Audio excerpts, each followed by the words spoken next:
My daddy left home when I was 3, didn't leave very much to my ma and me, except this old guitar and an empty bottle of booze. Now, I don't blame him 'cause he run and hid, but the meanest thing that my daddy ever did was before he left, he went and named me Sue. He must have thought that it was quite a joke, and it got a lot of laughs from lots of folks. Seems I had to fight my whole life through. Some gal would giggle and I'd turn red, and some guy'd laugh and would bust his head. I'll tell you, life ain't easy for a boy named Sue. Hi, I'm Linnea Anderson. Johnny Cash, the man in black. We'll be meeting him this evening and hearing some very personal revelations he has about his life and his wife, June Carter. Alright, I dug deep into my collection this time and found this rare piece of Johnny Cash footage from 1977. This is from Baltimore, Maryland at the Painters Mill. This concert was filmed for a special on Evening Magazine, which also has an interview with Johnny Cash and some behind the scenes footage. So let's check this out.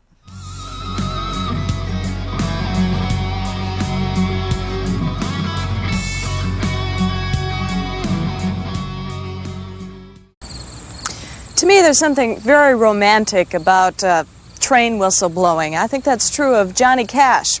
He sung a lot of songs about railroads, the Orange Blossom Special for one. Johnny Cash played in Baltimore recently at Painters Mill. If you got a chance to hear his concert, you probably heard some really good songs. But Larry Angelo gives us a chance to meet Johnny Cash and hear what's behind those very sad songs of the Man in Black. This is it. Yeah, this is it right here. This is the best time of my life. Everything I've ever learned, everything I've done helps me to enjoy it more and possibly do a better job tonight than ever before. His name is Johnny Cash, and his rags to riches story is well known.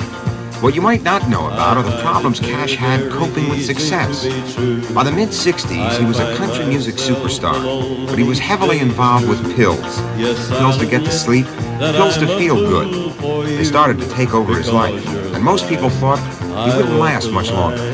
Johnny started missing concert dates, and things looked bad, until June Carter decided he was worth saving. I always did live life very intensely at times, but what with my religion, with the faith in God and the strength that I found there's a whole new dimension to life. And a lot of old things become new to me. I sing the same old songs, but with a new feeling, with a new power, you know, and it works sometimes because I feel the reaction to it. My daddy left home when I was 3, didn't leave very much to my ma and me, except this old guitar and an empty bottle of booze. Now, I don't blame him 'cause he run and hid, but the meanest thing that my daddy ever did was before he left, he went and named me Sue. He must have thought that it was quite a joke, and it got a lot of laughs from lots of folks. Seems I had to fight my whole life through. Some gal would giggle and I'd turn red, and some guy'd laugh and would bust his head. I'll tell you, life ain't easy for a boy named Sue. But I grew up quick and I grew up mean. My fists got hard, my wits got keen. Roamed from town to town to hide my shame. But I made me a vow to the moon and stars, I'd search the honky-tonks and bars, kill that man that give me that awful name. Well, it was Gatlinburg in mid-July, and I just hit town and my throat was dry. Thought I'd stop and have myself a brew. At an old saloon on a street of mud, and there at a table dealing stud sat the dirty mangy dog that named me Sue. Well, I knew that snake was my own sweet dad from a worn out picture that my mother had. Knew that scar on his cheek and his evil eye. He was big and bent and gray and old, and I looked at him and my blood ran cold, and I said, "My name is Sue. How do you do? Now you're gonna die." That's what I told him. The songs bring home the impact of the emotions, the situations I get in with people, and reminiscing about women and good times I had along the way, you know. So, and I'm still a rambler, you know. I guess I always will be, even when I get too old to ramble. I'll be a rambler at heart, because this is what I love. This is what I do. It's what I am, traveling and performing, talking to people. This woman is not an ordinary fan. She's Dorothy Lene, who the Cashes call the treasure chest lady, because when Dorothy comes to see Johnny in concert, she brings a small treasure chest of goodies for Johnny's son. I work in a thrift drugstore in Bayville, New Jersey.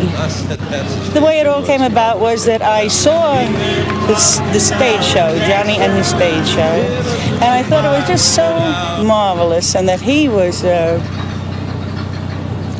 such a wonderful singer, that I started buying his albums, and I one after another until I accumulated about 50 of his albums. And John's music is so different and so true to life. The songs he sings, the songs he writes, they're like no one else. He's something special all by himself. I never was really comfortable in anything but black, and I never could really explain it. But I was asked so many times why I wore black. I wrote a song about it, and the lyrics of the song point up a lot of social ills and problems that we have in this country as individuals and as a nation. And I point to myself as one who is partly responsible for trying to right some of those wrongs. On Flanders Field in World War I, she took a bad hole from a Bertha gun. She turned blood red in World War II. She hung limp and low by the time that one was through. She was in Korea, Vietnam. She went where she was sent by her Uncle Sam. She waved from our ships upon the briny foam, and now we've about quit waving her back here at home. And in her own good land here, she's been abused, she's been burned, dishonored, denied, refused, and now the very government for which she stands is scandalized throughout the land, and she's getting threadbare and she's wearing kind of thin. But she's in good shape for the shape she's in. 'Cause she's been through the fire before, and she can take a whole lot more. So we raise her up every morning and we bring her down slowly every night.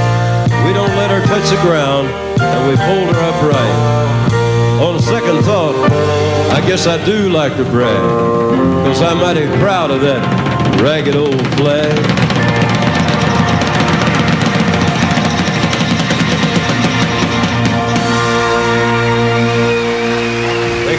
You know, the world of country music is a pretty conservative place. I think it's interesting that Johnny Cash has a history of drug abuse. He spent time in jail, and still he's one of the most accepted and popular performers in that world. In just a minute, Dave and I'll be back to tell you about tomorrow's evening program. Oh yeah, there he is, the man in black. I'm actually only about an hour away from his birth town of Kingsland, Arkansas. So I've driven by the area quite a few times over the years. And as you can imagine, he's a legend around here. He's just as popular as Santa Claus or Jesus Christ. So, throughout my whole life, Johnny Cash has always been close to the ear. Because you go to anybody's house and a barbecue and a Super Bowl party and a Saturday night bonfire, and somebody's playing some Johnny Cash. That, Elvis, and of course Skinner. So, when Johnny passed away, 20 years ago, 2003 I think it was a big deal here. They quite literally lowered the state flag for him like a governor had passed away. And people were crying, newspapers, news stories. It was just a whole big mess. I do have more country music videos on my YouTube channel, and more will be coming from my collection. So stay tuned, because you never know what might pop up.